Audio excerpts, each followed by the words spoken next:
Hello, my brothers and sisters. Welcome to Blue Heart Webcast. So this morning, I want to talk quickly about a case that's important to each and every one of us across the nation. Now, we have seen a lot of cases that come against police officers, and some of them, we cringe when we look at it. We say, see, that officer did it wrong, and they got themselves into some kind of trouble.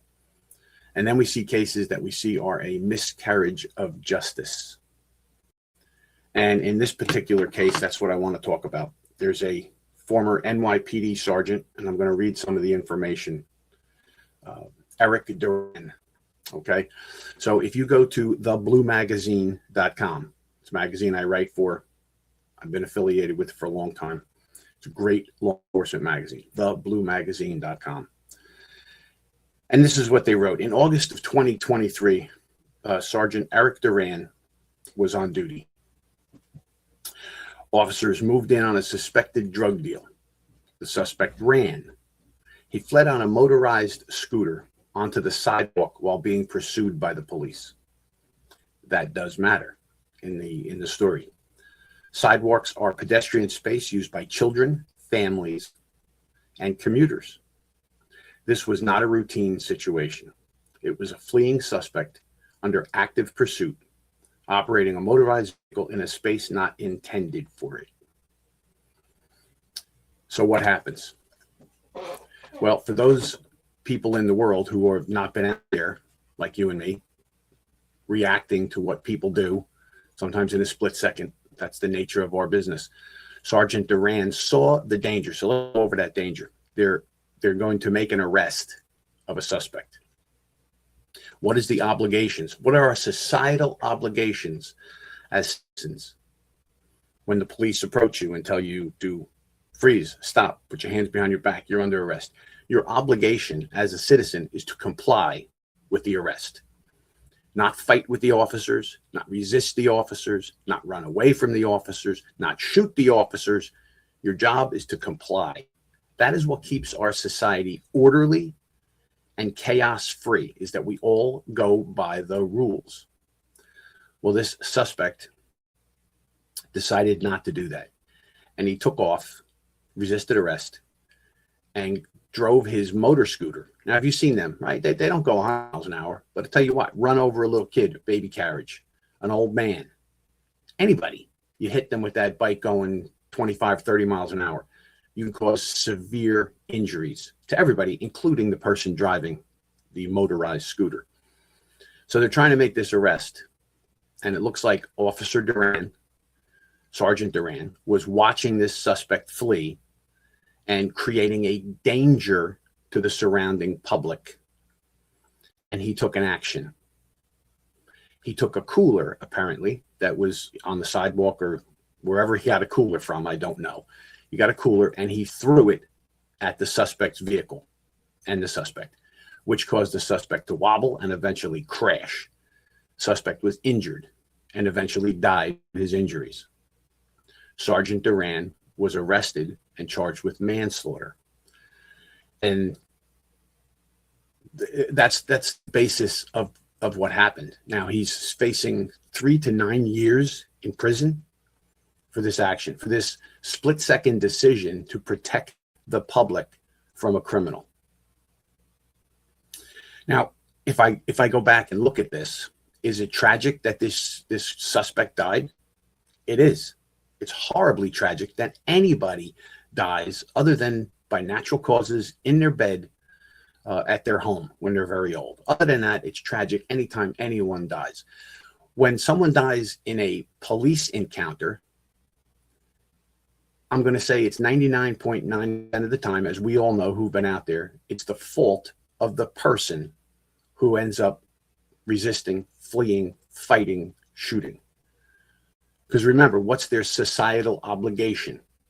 To submit to arrest. You got caught, submit to the arrest, fight it in court.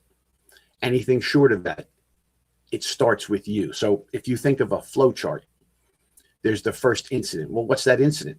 They tried to arrest him. The officers tried to arrest the suspect, and he made a decision. He decided to take off and flee. That decision led to everything else that happened in that encounter, including his own death. Now, our society is split. Our society is split between traditional America and progressive new America, where criminals have more rights than innocent people, where law enforcement are considered, the bad guys and bad girls. They're out there just rogue people trying to cause problems for other people. And we know in reality, none of that is true. So like I said, it's tragic that this suspect died. He should have simply complied and was arrested. Now, we see this over and over and over again, and where it happens is important. This happened to take place in New York, and New York is currently not a place that's favorable to law enforcement. They don't like law enforcement. They want to defund the police, get rid of them. The cops are wrong all the time. Had this happened in Florida, I think the case would be different, because people in Florida have a tendency to see law enforcement in a more proactive way. So now we have Sgt Duran sentenced to 3 to 9 years in prison. And the judge said that he wanted to send a message to every other law enforcement officer out there that when you use force, there are consequences. Well, of course, we know that. We're trained that. We're trained not to use force, right? We have a continuum of force that we go by. We try very hard not to use force. People would just comply. They wouldn't get hurt. That's just the bottom line. So now we have this officer being made an example of. And what is he being made an example of? He made a split-second decision in the heat of an incident caused by a suspect to stop that suspect from driving that scooter on a sidewalk where there are children, pedestrians, old people, young people, just going about their business. And here comes this fleeing suspect, endangering all of them. So basically, what Officer Duran did is he did a pit maneuver with a cooler to stop the forward progress of this suspect who potentially could have hurt a lot of people. He was trying to bring it to an end. Was he trying to kill the man? He was not. And that's why I suppose he was charged with manslaughter. The judge was reckless to do what he did. Well, society is making a lot of choices, and where you live depends on the kind of choices. So we see in Florida where the sheriffs come right out and say, if you commit a crime, you shoot at a police officer, we're going to take a severe response against you. California, they just ran over a suspect with one of those big cat vehicles. And what did the sheriff say? Shoot at cops, we'll run you over. Which is unusual for California. They're also very progressive and to the left. But the bottom line is where this happened makes a difference. So this Officer Duran made a split-second decision to try and stop the suspect from endangering all these people. And the judge wants to make an example out of him, put him in prison. So the example, what example is the judge telling you and me and every law enforcement officer out there? Don't use force. Let him go. You should have let this guy take off. Now, years ago, we had that discussion about pursuits. When would we pursue? We used to pursue for everything. Now we only pursue for certain felonies, and we have to, clarify, because it's dangerous when people go on a pursuit. It's dangerous when there's a pursuit. Well, it's dangerous also when a suspect takes off on a vehicle, whether it's a motor scooter or a Mack truck. It's dangerous when a suspect does that to the general public, to the officers, and to themselves. So the message here that every officer gets, and I talk to cops from all across the country, is that they're going to back down a little. They're going to think twice before they take action. They're going to let people go. If they're going to go, let them go. So society in one breath is telling us they need us to protect them from crime. And in another breath, they're saying, don't be so serious about this enforcement. Let them go. Let these people go. They've been victimized by law enforcement. They've been all this other nonsense that they spit out. But the reality is, it is told every officer, you could go to prison for doing your job, right? For doing your job. Now, there are instances where if the officer just pulled his handgun and shot the guy in the back, I think we would all say, no good. You shouldn't have done that. But trying to stop a guy on a bike that could endanger everyone on the sidewalk, and he throws a cooler at him to stop him from going forward, that was a split-second decision.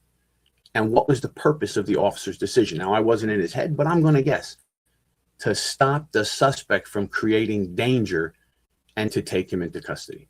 Legitimate law enforcement action. If it happened in Florida, he'd probably get him out. It happens in New York, he goes to prison. So the Blue Magazine wrote this article. You should go read it. It's a really very good article. thebluemagazine.com. I stand with Officer Duran, and I stand with the Blue Magazine, and I stand with all my brothers and sisters out there who do this job every single day. It is not easy. We have to make these decisions. We train, and then we try and use our experience and everything else in making decisions. When the court steps in and we have left-wing judges and we have left-wing politicians who are soft on crime, who see the criminal as more important in any kind of interaction, more important than the victims or the police, this is where society is not protected. What this judge did, this message this judge sent out, does not make the average citizen in New York safer. What it does is it protects criminals who will now be more emboldened to attack more citizens, commit more crimes, resist arrest more. This decision has now made New York City more dangerous for the general public and law enforcement than it was before this decision. So I wanted you all to hear about it, know about it, think about your job. What are you doing?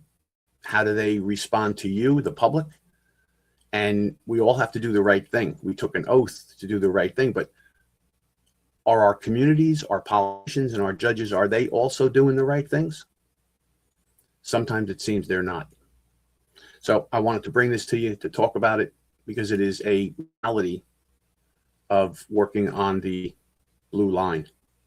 All right, so go read the article. Thanks for being here. Remember, like, subscribe, pass this on, and be careful out there. And let's think of Officer Duran. He could be any one of us at any time.